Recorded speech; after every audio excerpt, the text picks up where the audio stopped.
Alors bonjour et bienvenue à cette nouvelle capsule express. Mon nom est Maxime Pronovo, président de Studio Graphique. Aujourd'hui, le sujet du jour, le SEO pour les nuls. En effet, je ne veux pas vous offenser, mais vous avez sûrement déjà entendu le mot SEO, les trois lettres, l'acronyme qui veut dire Search Engine Optimization, qui est en fait un beau grand mot anglais pour parler du référencement web ou plus précisément la façon d'être mieux référé sur les moteurs de recherche lorsque quelqu'un fait une recherche sur un service que vous offrez, que vous soyez dans le haut de la liste, que vous soyez dans les premiers choix.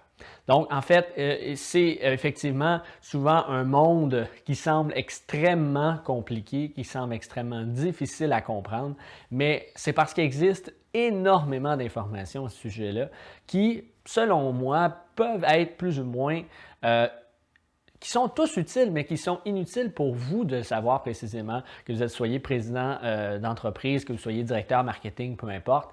Vraiment de vous assurer de comprendre l'essentiel pour faire en sorte de voir est-ce que je suis dans la bonne façon, dans la bonne direction pour mon SEO. Donc aujourd'hui, je vais vous présenter quelques points super simples pour faire en sorte que vous compreniez vraiment ce qu'est le SEO et qu'est-ce qui doit être fait pour l'améliorer.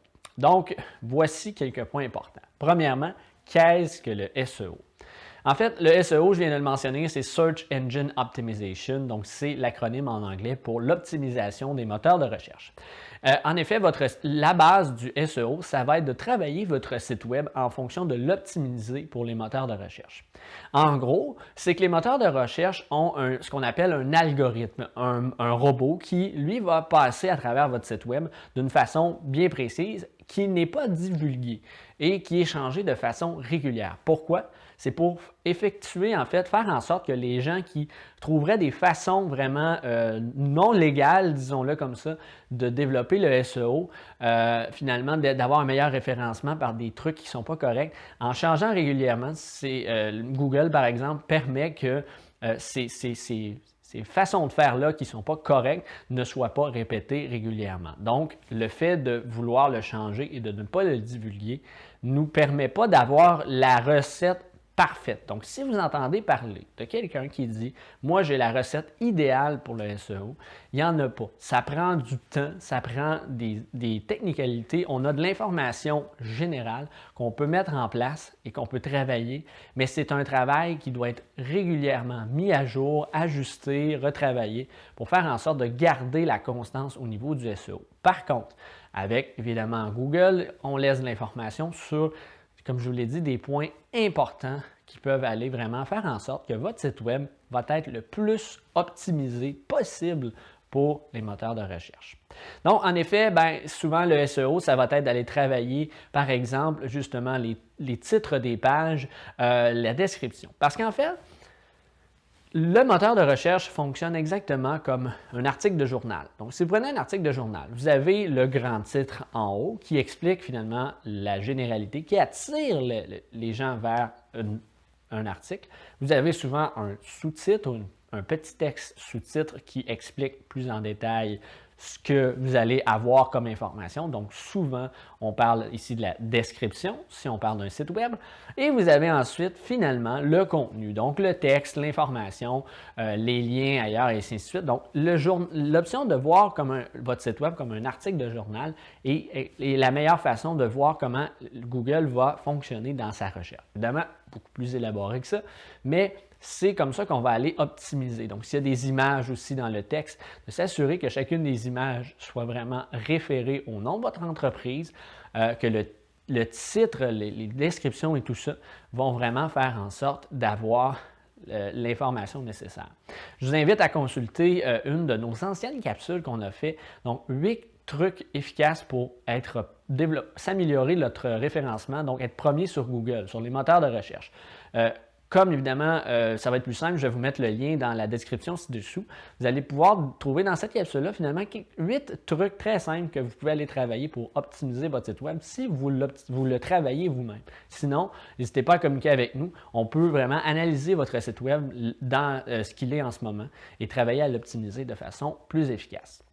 Donc, le SEO, c'est évidemment l'optimisation du site web pour que lorsque Google va passer sur votre site web, il ait le plus d'informations nécessaires pour, de un, le référer dans son moteur de recherche et de deux, de le référer le mieux possible. Donc, finalement, de s'assurer que si vous vouliez sortir dans certains services, bien, que vous puissiez être dans ce type de service-là. Comme deuxième option, ce qui est important de savoir, c'est que les gens vont penser souvent que le SEO va faire en sorte d'être premier sur Google. Ce n'est pas tout à fait ça. C'est le complément du SERP, en fait, qui est le Search Engine Rank Page. Ce qui veut dire, en fait, c'est que le SEO va vous permettre d'être optimisé pour sortir dans différents mots-clés, dans différentes recherches. Mais le SERP va faire en sorte d'être finalement à quelle page vous allez sortir. Donc là, c'est là que souvent les entreprises vont s'intéresser plus parce que c'est ce que vous voulez. Évidemment, si demain matin vous sortez pour agence marketing, mais vous sortez à la 25e page, bien, vous n'avez pas vraiment d'utilité que finalement de ne pas sortir parce que souvent, les trois premiers choix, il y a une énorme différence de pourcentage de taux de clic entre les trois premiers choix et après ça, 4, 5 et 6 et vous êtes presque oublié rendu à la fin de la première page tellement il y a peu de pourcentage de clics. Parce que les gens ont cette mentalité-là de dire bien, le premier en haut est évidemment le meilleur. Ce qui n'est pas tout à fait vrai tout le temps, mais bon, des fois par justement certaines, il y a une meilleure optimisation, bien, ça ne veut pas dire que le premier sur Google est nécessairement le meilleur pour le service, mais a eu une bonne façon d'aller travailler son SERP, donc d'aller augmenter son Search Engine Rank Page. Donc ça, c'est évidemment de le faire par d'autres technicalités au niveau du contenu, au niveau d'aller chercher de la clientèle, des liens référents à droite et à gauche. Je vous explique, c'est relativement simple. Google, en fait, lui, fonctionne, je vous l'ai dit, l'article de journal, mais il fonctionne aussi comme un monsieur ou une madame qui va aller finalement rechercher de l'information, savoir est-ce que cette entreprise-là est bonne ou non. Ce qu'il va faire, bien, il va aller poser la question à toute sa gang d'amis, donc tous ces sites finalement qui sont sur son moteur de recherche, et il va voir qu'à certains endroits, celui-là réfère à ce site-là, celui-là réfère, et évidemment, au fur et à mesure, il va développer une notoriété du site. Donc, Google va sortir finalement les choix en fonction de la notoriété. Ce site-là est visité. Ce site-là est reconnu par plusieurs autres sites web comme étant un bon site, parce que si vous référez un site web habituellement, c'est qu'il est bien, il est intelligent, il est intéressant pour votre clientèle.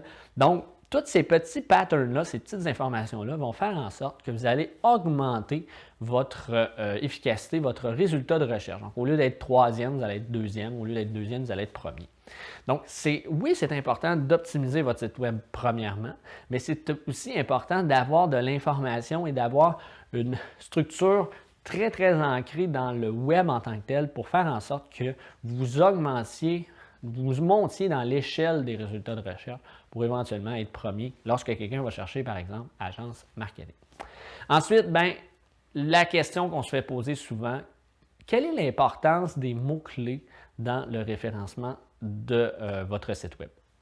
Il y a quelques années, effectivement, les mots-clés avaient une grande importance. Il y avait même l'option qu'on mettait des mots-clés à l'intérieur là, sans qu'on le voit finalement, pour être très simple, dans un méta qu'on appelle.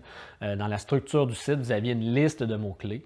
C'est encore, en fait, une fonction à considérer, mais qui a vraiment diminué en impact. Pourquoi? Bien, c'est que les gens utilisaient ça de façon justement plus ou moins conventionnelle, allaient utiliser des mots-clés qui n'avaient aucun rapport avec leur entreprise, mais comme ils étaient beaucoup recherchés, ces gens-là mettaient ça dans leur description et finalement, bien, ils sortaient pour Michael Jackson alors qu'ils vendaient des balayeuses.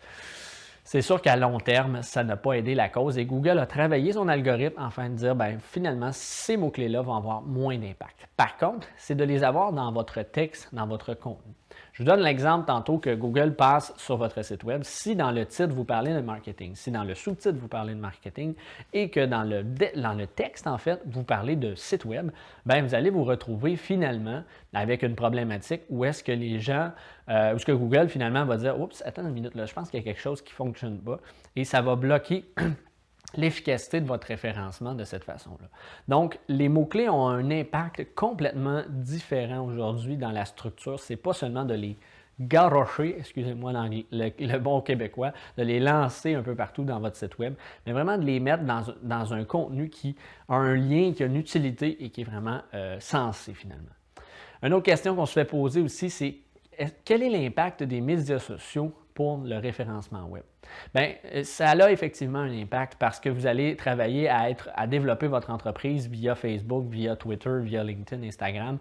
Vous allez créer ce qu'on appelle des liens référents. Donc, lorsque vous mettez, par exemple, sur votre page Facebook un article ou un contenu, une page de votre site web, et que les gens viennent à cliquer, bien, lorsque Google va faire la recherche, il va dire « Wow, il y a un lien sur Facebook qui a amené 50 visites, 100 visites, 2000 visites sur le site web. » Donc, vraiment, ça veut dire qu'il y a eu un achalandage intéressant et il va augmenter finalement sa notoriété. Il va considérer votre site web de plus en plus. Donc, l'impact des médias sociaux n'est pas à négliger. Ce n'est pas nécessairement ça qui va faire la différence, mais si vous utilisez de façon efficace à ramener les gens vers votre site web, à s'assurer que ces gens-là puissent venir sur votre site web et consulter de l'information et que le lien que vous les envoyez a un lien, c'est le cas de le dire, avec l'information que vous leur mentionnez, Google va ajouter ça à sa notoriété et va travailler à dire, ben OK, je peux le référencer pour tel service. Je crois que c'est vraiment quelqu'un de bonne référence finalement. Et le dernier point, ben en fait, c'est de s'assurer d'avoir du contenu utile, l'importance du contenu pour votre site web est dramatiquement importante en ce moment. On parlait des mots-clés tantôt, de les intégrer dans le texte et tout ça. C'est rendu que, évidemment, si vous faites une liste de mots-clés demain matin pour votre site web, vous devez créer du contenu en fonction de ces mots-clés-là. C'est comme ça que vous allez pouvoir passer à travers ça. Parce qu'en fait, imaginez le principe. Il y a quelques années, vous mettiez, par exemple, le mot agence marketing 20 fois dans votre texte de votre site, dans vos services et tout ça. Et là, vous étiez référé, entre guillemets, pour agence marketing. Aujourd'hui, bien, la distinction, c'est que si vous créez, par exemple, un site web, bien, vous êtes référé évidemment 25 fois, mais si vous créez des articles et du contenu, bien, vous pouvez être référé autant de fois que vous le voulez. Parce que si vous créez 25 articles qui parlent de marketing, vous allez être référé 25 fois, mais vous pouvez en créer 50, vous pouvez créer vraiment un amoncellement inimaginable d'informations qui va ramener à ça. Et c'est sûr que si, par exemple, vous devenez à être la personne que les gens vont aller consulter pour un sujet précis, vous devenez cette référence-là dans un domaine particulier. Et là, Google ne fait qu'aucun choix de vous référer pour ça. Souvent, ce qu'il va faire, c'est qu'il va référer votre contenu en premier. Et si sur votre contenu, on est en mesure d'aller visiter votre site web, de cette façon-là, vous venez de créer un lien vers votre site web. Donc, l'importance du contenu, c'est vraiment la priorité pour avoir un bon référencement, un bon SEO pour optimiser votre site web pour les moteurs de recherche. Donc voilà, c'est le SEO pour les nuls, le plus simple possible. Évidemment, c'est un monde quand même très élaboré. Donc, si vous avez des questions, vous avez besoin d'informations, quelque chose qui était plus ou moins clair dans la capsule que je vous ai présentée, n'hésitez pas à communiquer avec nous. Toutes les coordonnées sont dans la description ci-dessous ou même laissez-nous un commentaire. Ça va faire plaisir d'y répondre pour répondre à vos questions. Si vous avez aussi besoin d'informations, vous aimeriez mettre en place, optimiser finalement votre site web pour les moteurs de recherche, n'hésitez pas à communiquer avec nous encore une fois. Ça va faire plaisir d'évaluer ce que vous avez déjà en place et de vous aider à l'améliorer ou à développer finalement votre stratégie de référencement web. Donc voilà, c'est tout en ce qui me concerne pour aujourd'hui. Je vous retrouve très bientôt pour une autre capsule.